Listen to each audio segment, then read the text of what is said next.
According to the Canadian Institute for Health Information, the #1 reason for being admitted to hospital in Canada was to give birth. And as people across the healthcare system look for ways to ease the pressure, midwives say they can help if they're allowed to. With us now for more, Elizabeth Brandeis, registered midwife and senior project leader and labor relations specialist at the Association of Ontario Midwives.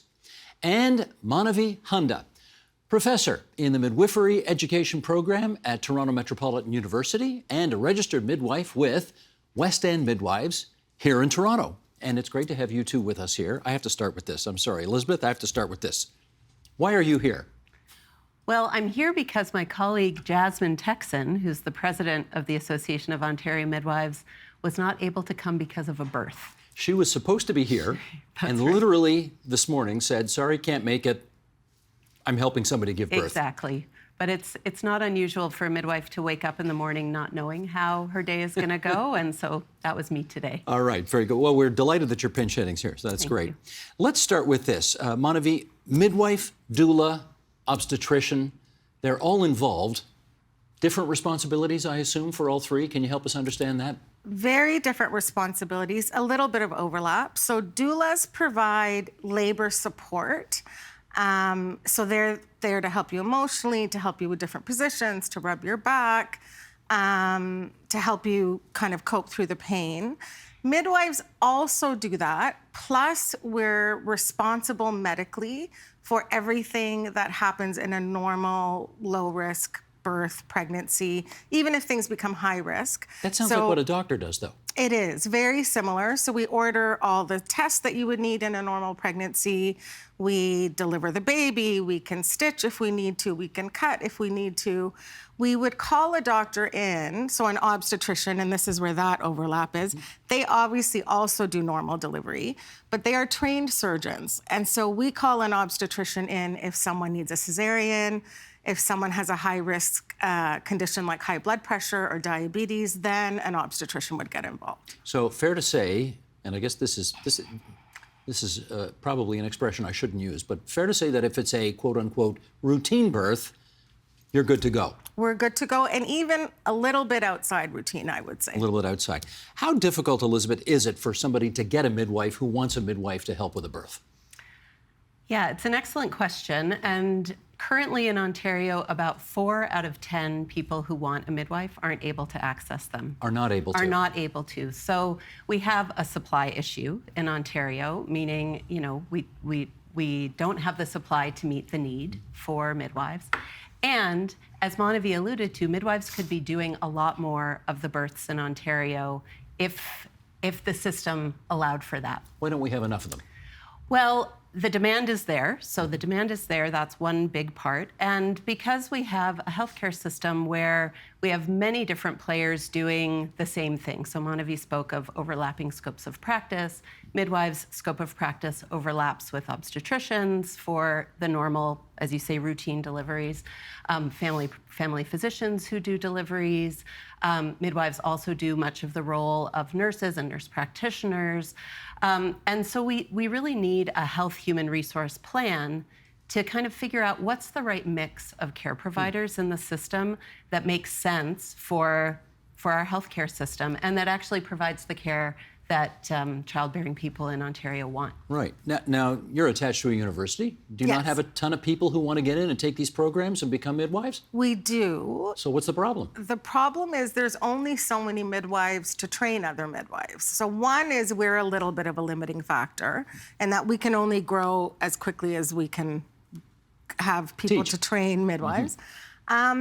The other factor is that I think even though there's a lot of demand, the general public doesn't necessarily know about midwifery. So questions like you have, like, what's a doula versus an OB versus a midwife? I think there's a lot of misconception out there about what midwives do and what they can do.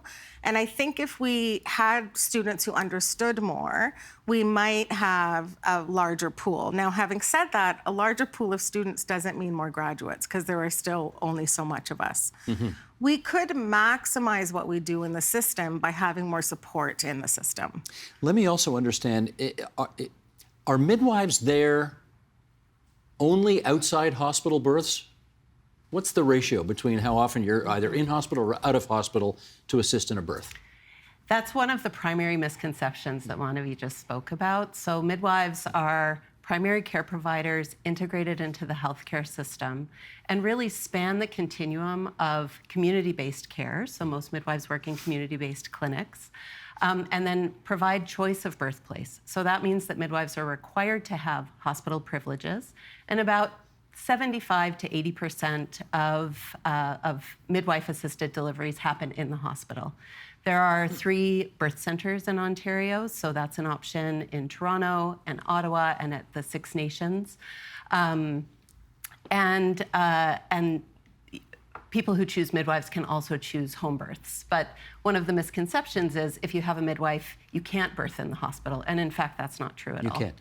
Now, if you're an OBGYN and you're performing a birth in a hospital, you've got an OHIP number, you send the bill to OHIP. Do you do that as well as a midwife? Midwives are fully funded by the Ontario government. So we're funded through the primary healthcare branch. We don't bill through OHIP the same way that OBs do, but we're fully funded, fully publicly funded by the Ontario healthcare system. Got it.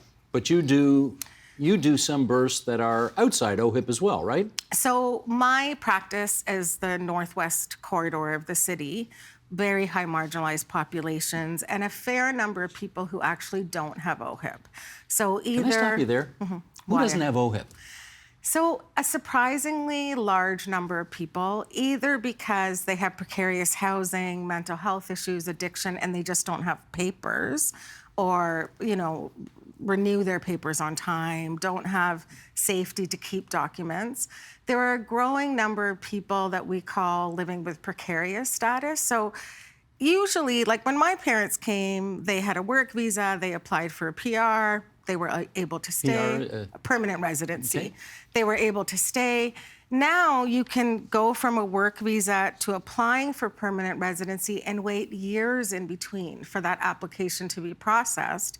So you fall out of status. So you don't have health insurance? So you don't have health insurance and you don't really have legal status. Huh. And you help those people? I help a lot of those people. How do you do that? I mean, you got to get paid, right, for doing your work, so... So because I am not fee for service, my care, like a community health center, is not tied to an OHIP card.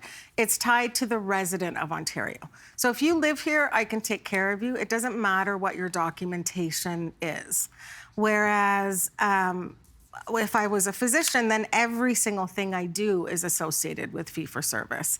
And that's why physicians, with a midwife, they can care for those clients because we have mechanisms for them to get paid if something becomes high risk.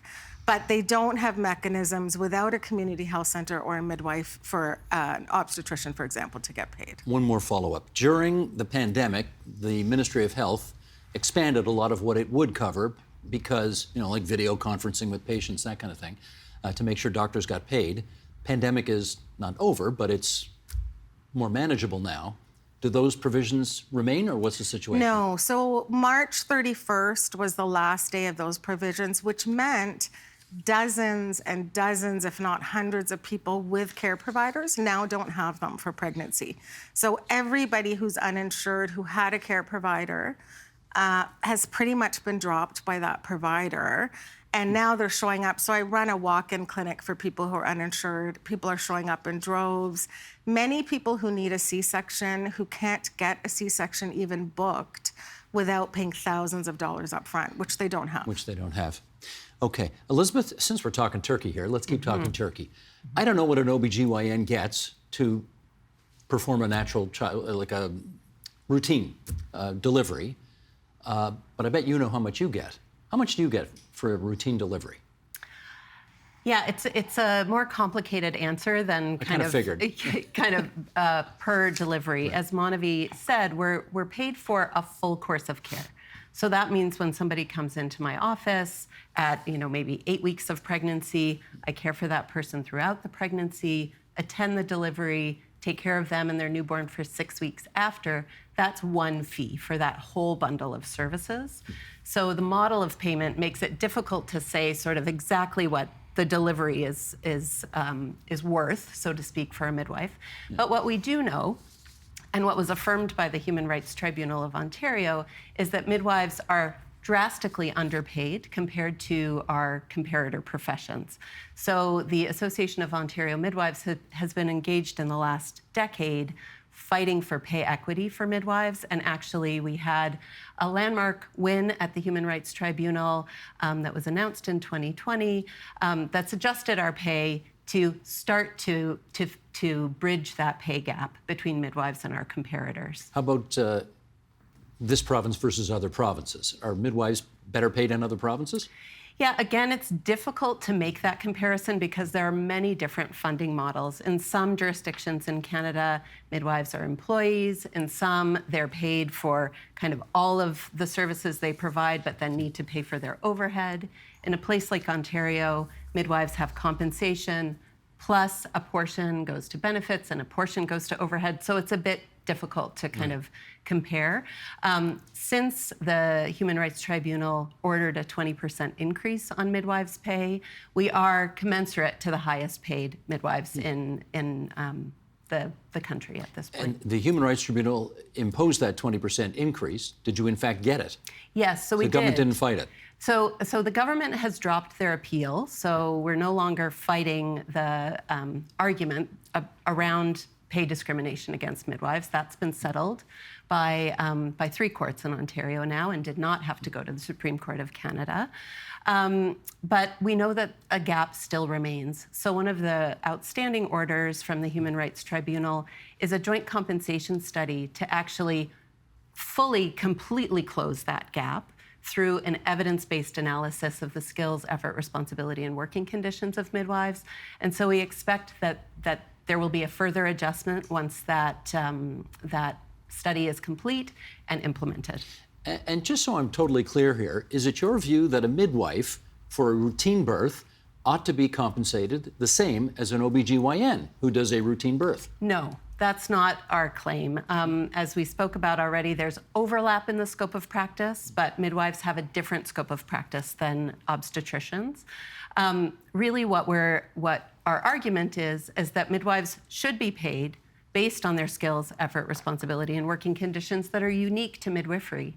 But because we're a female-dominated profession in the sphere of women's health, taking care of mostly women clients, we're subject to this, what we call a gender trifecta, and a penalty on our pay that actually discounts the work of midwives compared to male-dominated physicians. You've anticipated my next question. Manavi, why don't I pick that up with you? I mean, we do see all over society lots of different sectors and lots of different professions and trades and jobs where women simply don't make as much as men because they're women, I guess. Is that the way it is? Yeah, I mean, really, we spent 10 long, hard years fighting with the government to prove that. It has been well now proven in court. So you've been fighting multiple governments of multiple political stripes.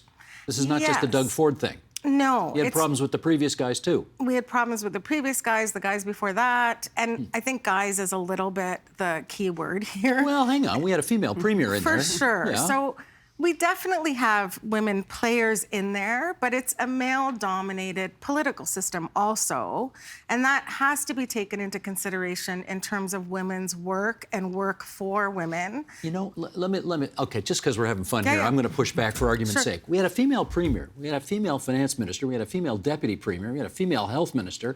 There are lots of women in positions of power over the last 10 years who could have done something about this. You got a female deputy premier now, female minister of health right now.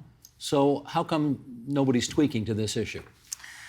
I think midwives are generally considered an extra to the system or a side of the system. And so even when you have strong women looking at the system, we are often an extra add-on, if at all. And I think we're doing now more than 20% of births in the province. That's a sizable number. We should not be an afterthought anymore. And I think that occurs from government all the way down to hospital committees where we're still, oh yeah, we forgot to add midwives onto this committee. And you know, almost 30 years into regulation, I think ideally we'd be in a bit of a different place. So it's really about respect at this stage of the game in some respect. Is that right? It's about respect, it's about integration, and it's about being at the table, really, for that the decision makings that the decision-making that happens in the system. Elizabeth, what do you feel you are qualified to do that you now can't do, either for a lack of respect or acknowledgement of whatever your skills, talents, and training are? Yeah, I think there are two parts to that answer. So the first is, what is within currently our scope of practice that is hindered by outdated regulatory restrictions? And so one of the things that we've been advocating for is that midwives are able to prescribe medications within our scope of practice, You can't order do that lab now? testing. We can okay. order medications, but it's a restricted list, an outdated restricted list that we're limited to. So as we know in Ontario, pharmacists were recently granted new prescribing rights, able to prescribe for a variety of different ailments.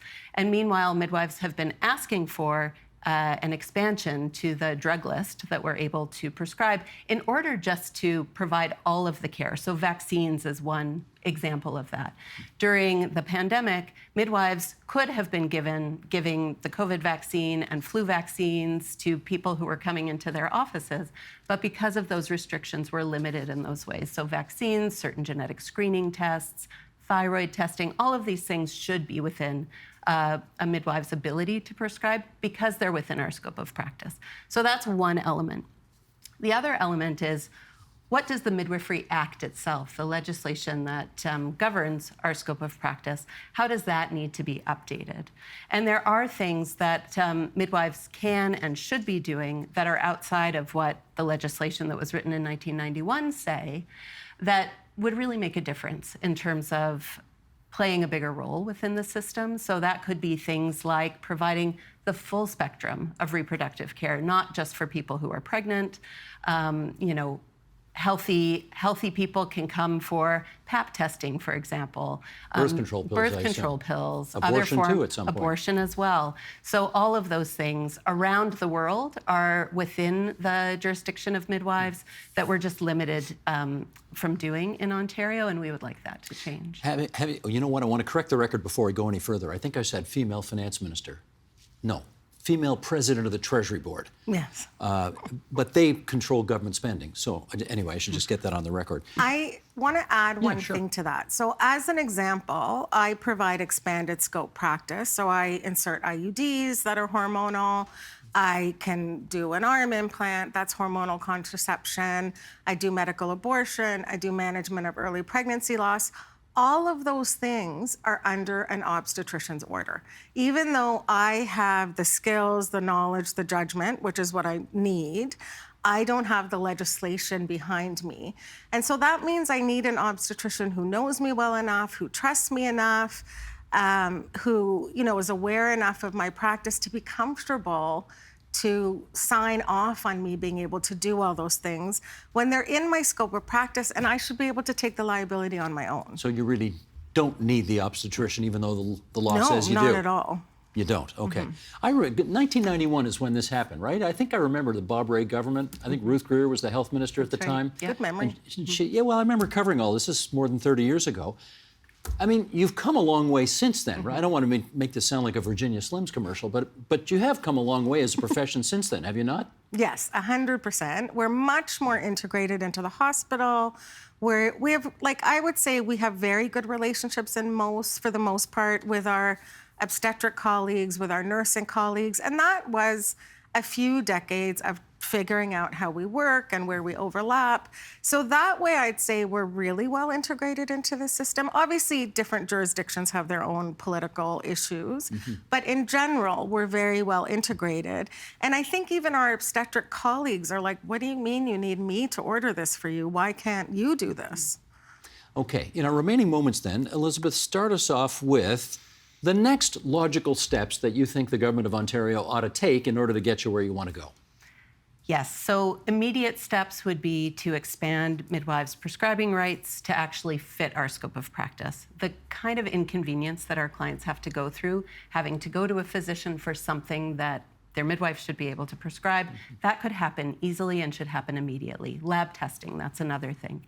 And then I think the other elements are, how can we be community responsive, as Manavi was describing, and provide the kinds of care that people in Ontario need. So contraception, abortion, reproductive care outside of pregnancy, those are obvious things that we know we have restricted access to around the province, and that could change with midwives filling into those positions. Care in the North and Indigenous communities is another area where midwifery can play a really important role. And Laurentian just canceled its program. Exactly. Yeah. So that's one major impediment even further to an already underserviced area. There are incredible strides that are being made by Indigenous midwives providing culturally safe care to Indigenous communities. And that program just needs to grow because we know that health disparities in Indigenous communities are unacceptable, and midwives can really make a difference in changing that picture. Well, Monavi, you only get these things if you lobby the Minister of Health. Are you doing that? Elizabeth? Absolutely. You're a tag team here? Yeah. Have you actually been in for a meeting with the minister? So we've had a lot of correspondence with Minister Jones on these very issues. We're in direct communication with the Ministry of Health regularly around these issues. So we're really hoping that there's some traction and actual forward movement. Like I said, pharmacists were granted those increased prescribing rights. Yeah. We want the same for midwives. Gotcha. I want to thank the both of you for coming in and making us a lot smarter about this issue than we were 20 minutes ago. Elizabeth Brandeis from the Association of Ontario Midwives and Monavi Honda, Toronto Metropolitan University and the West End Midwives in Toronto. Thanks to both of you. Thank you. Steve. The Agenda with Steve Paikin is made possible through generous philanthropic contributions from viewers like you. Thank you for supporting TVO's journalism.